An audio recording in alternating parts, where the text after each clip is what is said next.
And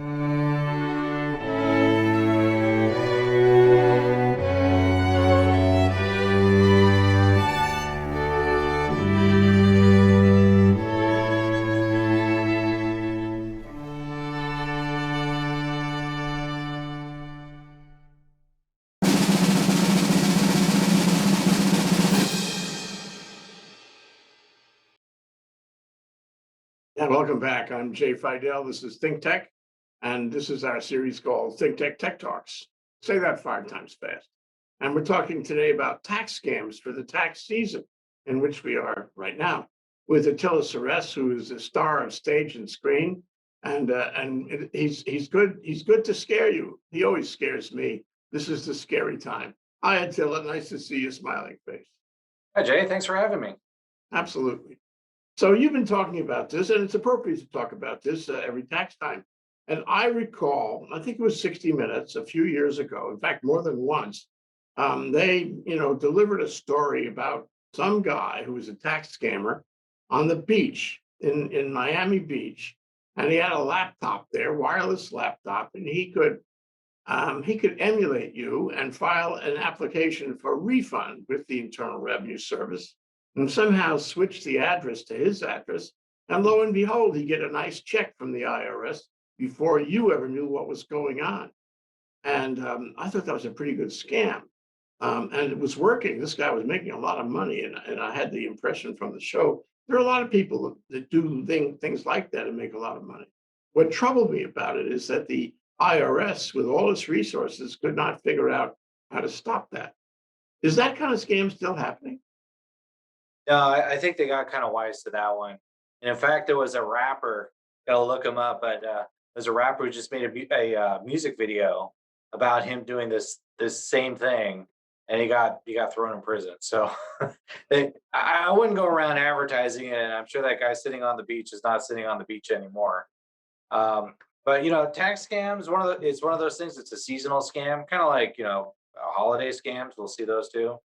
Um, but the difference is this year, of course, the deadline is May instead of April for tax filing, and that gives these scammers an extra 30 days or so to go out and push to get those scams going.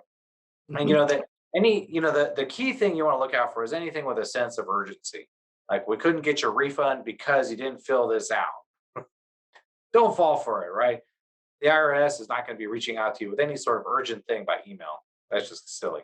So keep that in the back of your mind, because these guys are getting smart.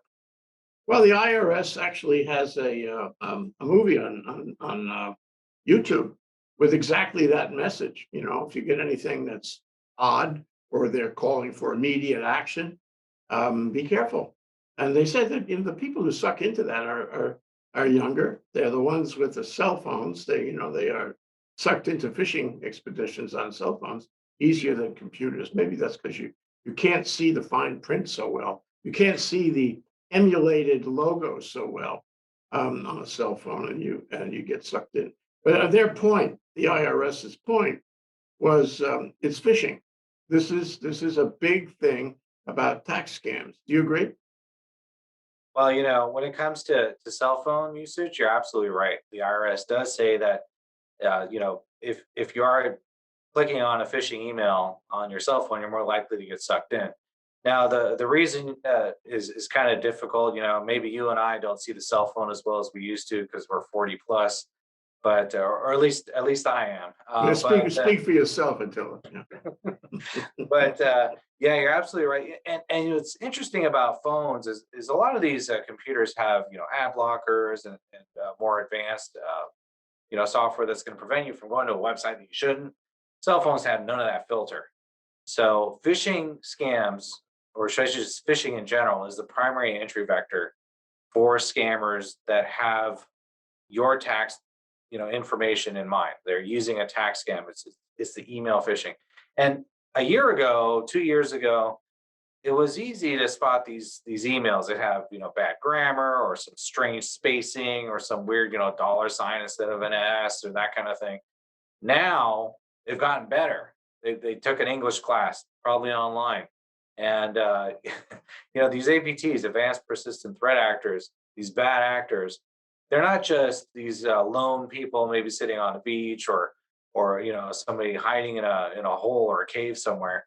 We're talking about highly organized, well-funded, sometimes backed by bigger organizations. Sometimes those are crimes, sometimes those are nation states, and they're out there making money. That's their job.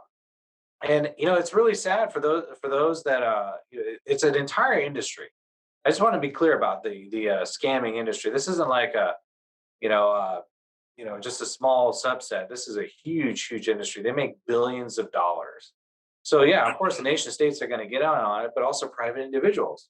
And yeah, I know in particular in third world countries, sometimes they'll bring in scammers or telemarketers to do fake telemarketing calls. They'll bring in those people off the street who are homeless, and they'll give them a script, and they say, "Look, it's either the street or these scripts, and you get a place to eat and 3 meals a day." So it's not a bad deal, but it's a bad deal for you and me. Well, is it a targeted kind of thing where they say, let's go after Attila Seress, or is it just phishing? You sort of go through the whole, demography and try to hit somebody like social media. Dealing with tens of millions of people and see where the fishhook will land, or is it both? Of course, it's both. It's just like any sort of targeted advertising, right? You're going to have some verticals, some high value targets, maybe a wish list, right? Like who wouldn't want to scam a Microsoft or an Apple, which they did, by the way. You know what's going on with Apple right now, right? So, Well, they differ from Mark Zuckerberg on a number of philosophical points lately.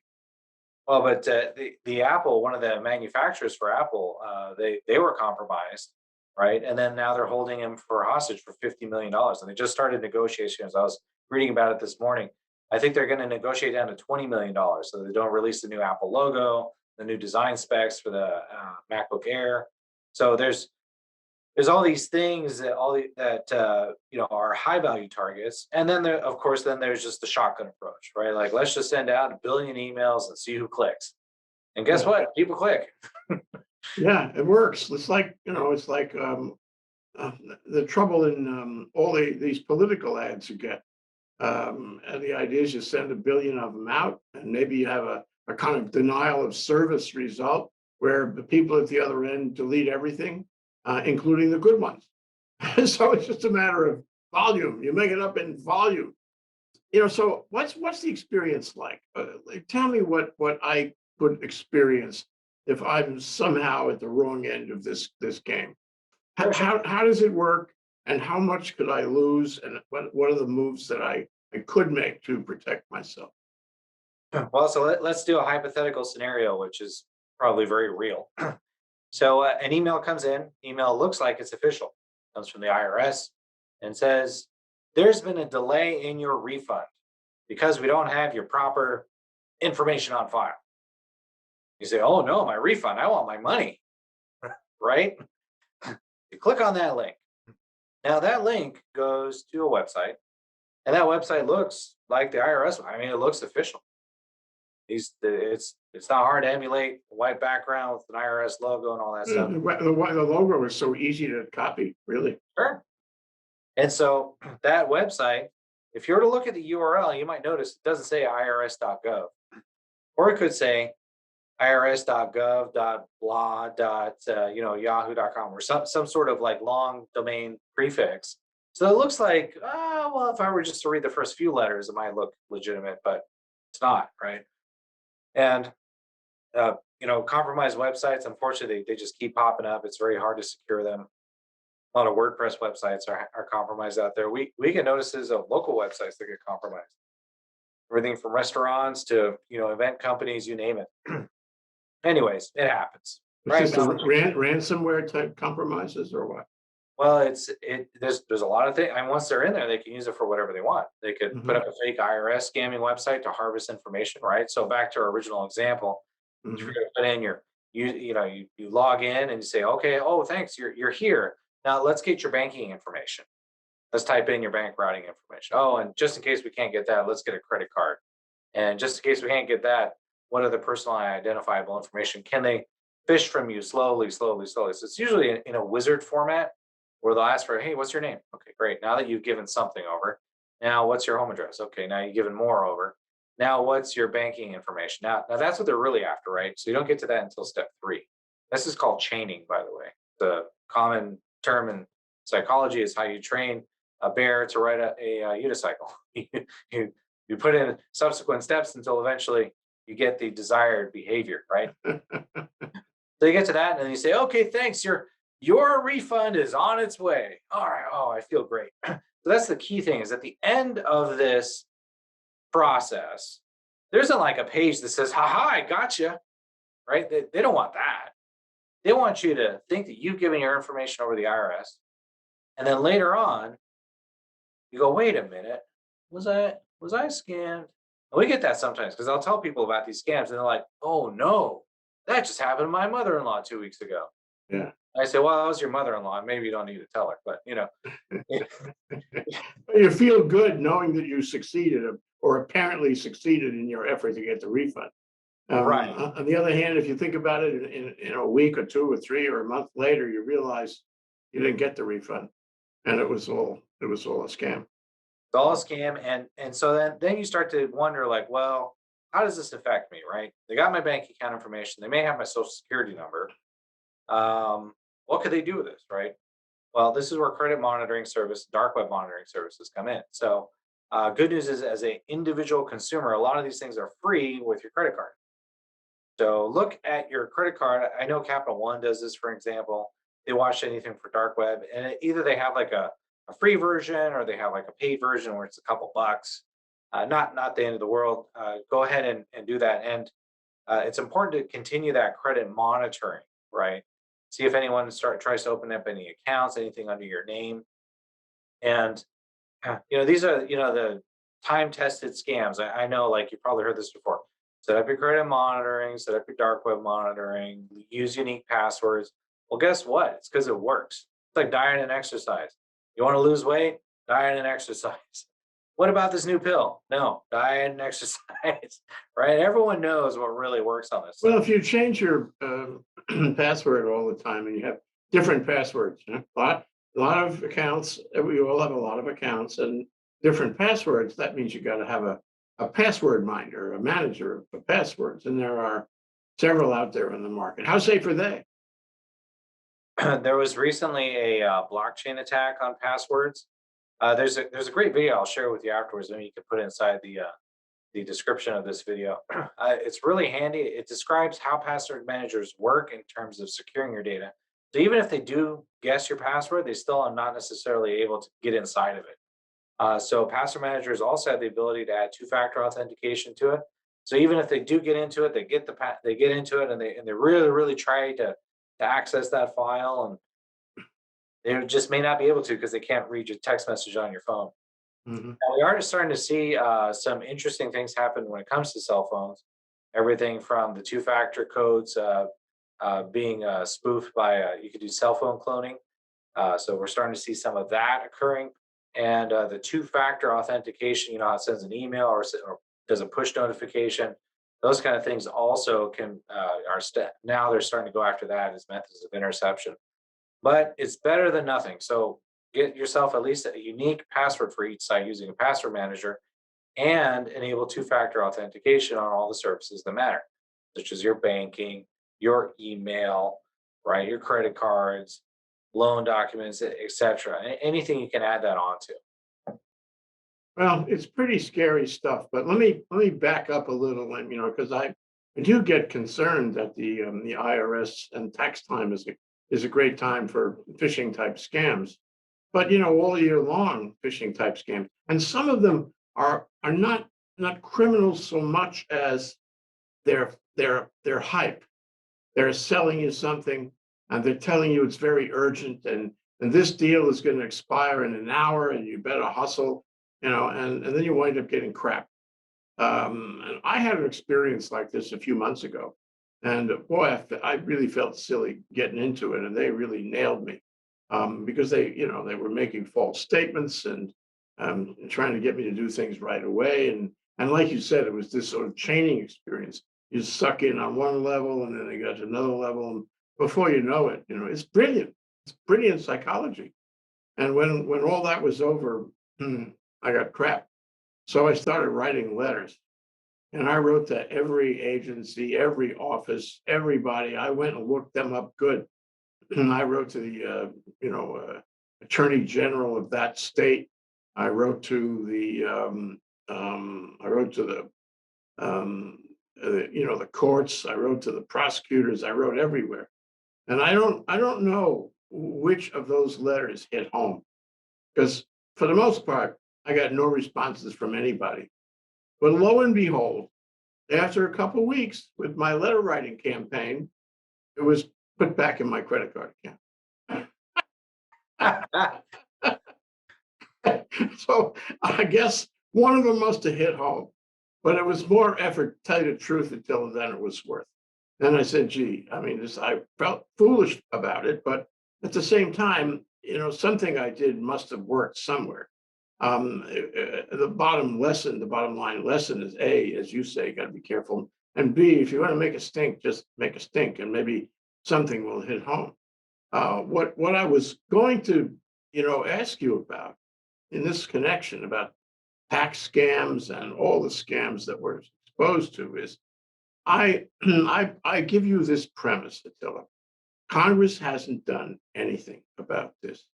And the big issue, in the paper, it was an op-ed piece, I think it was yesterday, because there's this argument between Facebook and Apple. Apple likes to protect your privacy. In fact, they came up with an opt-in on selling your data. I think that was yesterday. That was a big move for them. And Facebook doesn't want to do that. Facebook makes money by selling your data, which is very troubling. And Congress hasn't really even finished the investigation. I mean, this investigation is on again, off again for years now, and there's no legislation that really deals with it. So that's one thing. The IRS can send you all these emails and make movies and try to, make you more Akamai, but in fact, there's no legislation and very little regulation. And then, of course, you get to prosecution. Let's assume the FBI really has the resources to look into these things. One of the guys on the program with you about this subject was an FBI. I don't know if you remember, it was an FBI investigator here in Honolulu. And I'm saying, how much resource do they have to investigate these things? I don't think the state attorney general has a lot of resources to investigate these things. So who exactly is investigating, and how many complaints go uninvestigated? And even in the ones where they somehow find out who is responsible, how many actually, get prosecuted civilly or criminally? And the answer is, I'm sure you're going to tell me, very, very few. So my question to you is, with all of this and all of the advice we get from so many sources, that we have to be careful. We have to do good computer hygiene and all that. Is the government doing enough? Can it do more to protect us? Well, I mean, I don't know about you. I mean, I just know that before I step into a busy intersection, even if the light is showing that it's not showing that red, when I cross downtown, there's that red hand, and then there's the little white guy who's walking at that little the lit up light there. Well, I know that even if the red hand is showing, people will cross the street. I see it every time. I'm sure you have too. And even though it's set to walk or it says walk, you just still don't step out into the road before looking both directions. I'm no expert in government or politics. I'm a nerd. I spend most of my time just doing what I can to learn about these threats and find better ways to protect the community. So, I'm not really probably the best person to speak about politics or government or any of that thing, but maybe ask the right questions. Is it their job to keep us safe online? I don't know. Maybe it's not. Maybe it is. Is it spelled out somewhere? No, it's not. But these are difficult times. We have hacks, and you and I have talked about that before, that come from nation states that are dreadful and result in enormous damages. And when all of that happens, I'm sure you could name me some cases, and I can think of some too. where the victim, corporate victim, or even a personal victim, suffered and had to pay tons of money without knowing whether that would solve the problem. That's what I love about ransomware.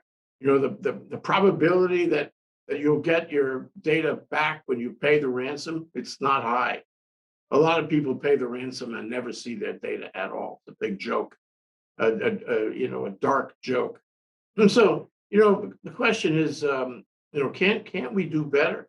Now you see all these organizations, virus protectors and hack protectors, and I don't know, they're big companies. They're on the stock exchange, and they're telling you they're going to protect you, and all you have to pay is $39.95 a month, and they're going to give you some protect. It could be much more than that, by the way. And and is that's industry, right? That's industry. That's Silanda on a huge scale. That it's a public company. These guys are doing that. Is that the answer? I ask you. Is that the answer? Big industrial response? It's definitely a good start. It's better than nothing. And I think part of the answer is having a good cyber team and having that good, those people in your corner protecting your company. That's what we do every day. We protect the big names because without us, they're trying to do it themselves or they're relying on, like you said, some sort of big industrial, software hocus pocus, hoping that that's going to work. And to be fair, sometimes those solutions work and sometimes they don't. And sometimes they work one year and by the next year they're outdated. Yeah. And so you really do need that guidance and you know, professional team behind you to help it out. I mean, that's what we have to do. We have to find the best tools and the best solutions because they do change all the time. And you also have to tailor the solution to the organization. I mean, it's like saying, you want to go help someone move their couch, and you show up in a small Civic hatchback, right? You got to have the right tool for the job. You got to show up with the truck to help your friend move the couch, right? So you got to have the right tools in place and the right methods and the right systems and the right expertise and the experience. That's what it takes to make the magic happen. I would tell you about this guy we interviewed. This is back in the aught years, who actually went to jail for hacking. And his trip was that he would appear at your door, and he would be dressed in a UPS uniform, and he would say, "Oh, you got this great disc here," and he would deliver the disc to you, and you would take the disc and put it in your computer, and lo and behold, there was something terrible on the disc that a Trojan horse kind of thing on your machine, and then they would have control of your machine. And so this guy was, an ordinary schmo, and the door knocked at 8 o'clock in the morning, and the fellow with the UPS, this is how he got brought down. The fellow with the UPS was there handing him this box with a disc. And the fellow at the door, the homeowner, he looked over his shoulder and he said, "Where's your truck?" If you're UPS, where's your truck? And he called the police, and the fellow was arrested and went to jail. Talk about small car, big car. Yeah. But let me ask. Suppose I gave you, name your figure, $1 billion. Make it 10 billion. Make it $100 billion. A complete do anything you want kind of carta blanca. And I gave you the jurisdiction to go anywhere in the world and to have nation states, abide by your rules in order to save all of us, protect all of us. I made you the biggest industrial protection organization that ever existed. What would you do? This sounds vaguely a lot like China to me. This sounds vaguely a lot like China. I know everyone says, well, there's a lot of protection in place there and a lot of censorship, but it sounds to me like they're trying to do the best they can to protect their citizens also. You can't have someone stand over everyone's shoulder.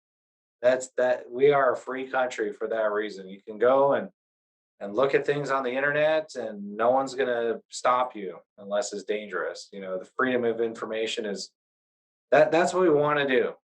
is keep that freedom. But you do need to have certain safeguards in place. If we had an unlimited budget, then I would say we should train, we should educate, and we should put in best practices for everyone so that everyone knows how to drive better on the road. We're not going to eliminate accidents, but we can have people drive better. That's for sure. Some people don't get it. I mean, you and I have talked about this mindset that you have, a lot of people have, and they still have about, you know, I'm an open book. They can know everything about me. I don't care. They can sell my data, give my data away. If they want, if they know I'm looking for a pair of shoes, they can put ads on my computer all day long for shoes. I need shoes, so this is helpful to me. So it's okay. I don't care. I'm not going to worry about this. And a few years ago, I think a lot of people felt that way. Don't care. Now, maybe it's different because it's more draconian, because the consequences are more awful. And because if you have enough data on someone, you can really bring him down. Am I right? And are people changing their view of that? Well, absolutely, you're right. Think of all the people you've had on this show, years and years, right? People who are well connected, maybe that they run organizations that could be tied to critical infrastructure. What if someone were to impersonate you and say, "Hey, I'd like to have you on my show. Here's my show notes," and inside the show notes is an embedded script, and that embedded script allows them access to that network. Next thing you know, we have power fluctuations. You don't know which direction this thing's going. And I know it sounds like crazy and funny, but that that that path that I've just described has been repeated more than once, specifically for power companies. That is the attack vector for power companies. It's a well-known thing. So these are you're right, scary times, but a lot of it has to do with really having uh, a high dependence on technology. If you look at some of my videos, I have a fictitious character that shows up from the future that says, we all got hacked so bad, we all just decided to give up technology altogether. I don't know if that's the solution, but maybe going back to pencil and paper is going to be our only way. What about partially giving it up? I was maybe I was seeing over the horizon on this, but when social media first got popular, I remember giving a talk, and you remember Dan Luke? Dan Luke Oh, and I right. we were in different places on this, and he felt that social media was the way to the future, and in many ways he was right.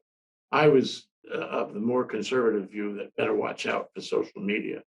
And and looking back, in my own way, I validate my own original position, and I'm thinking that now, one way you can protect yourself is just not do Facebook and not do social media because you're giving up so much information.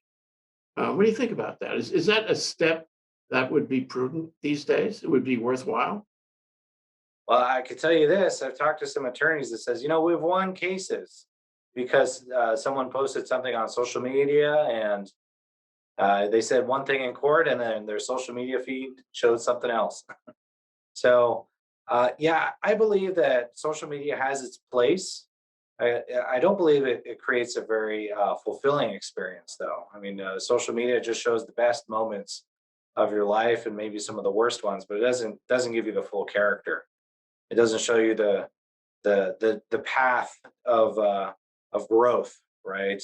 It doesn't show how someone is able to influence someone else because they have a real valid story to share.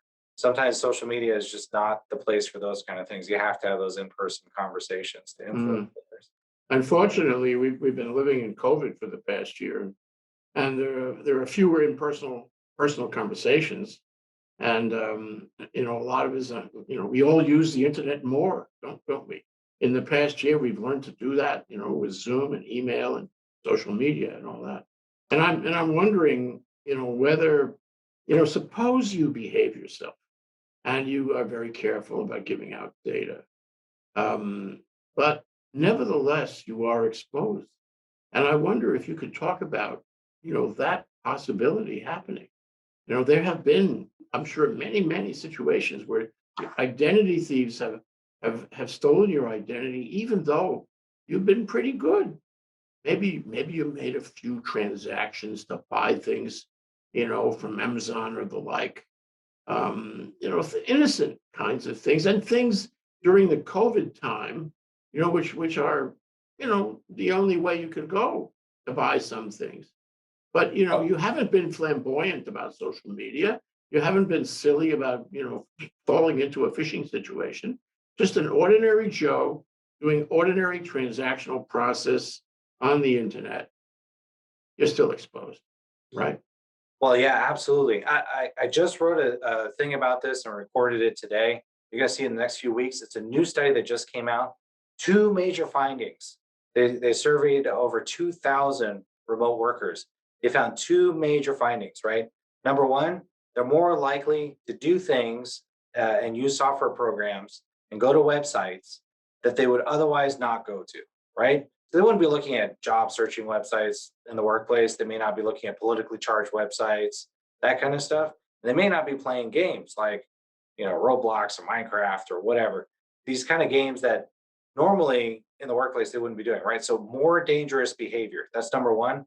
Number two, and this is a really big one, all those at-home distractions, right? Kids, dogs, cats, laundry, dishes, you name it. All those things lead to poor decision making behavior, right? Because like it or not, we're just one step above monkeys. We're not that sophisticated. And So we can be had. we can be had very easily, and working from home makes it more likely and more relaxed. Oh, I'm at home. Okay, I got this distraction. You'll see on my video, I have like family attacking me and stuff. It's going to be funny. But, all these kind of distractions from home lead to poor decision making. And think about what that does to companies, right?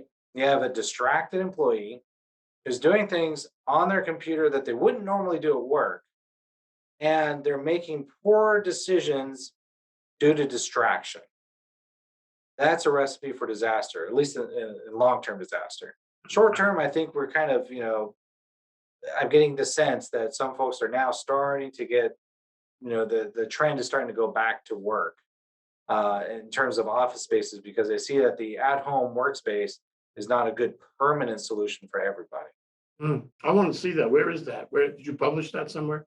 I'll send you the I link. It's a brand new thing. So it just came out. think it's a valuable discussion, a valuable analysis.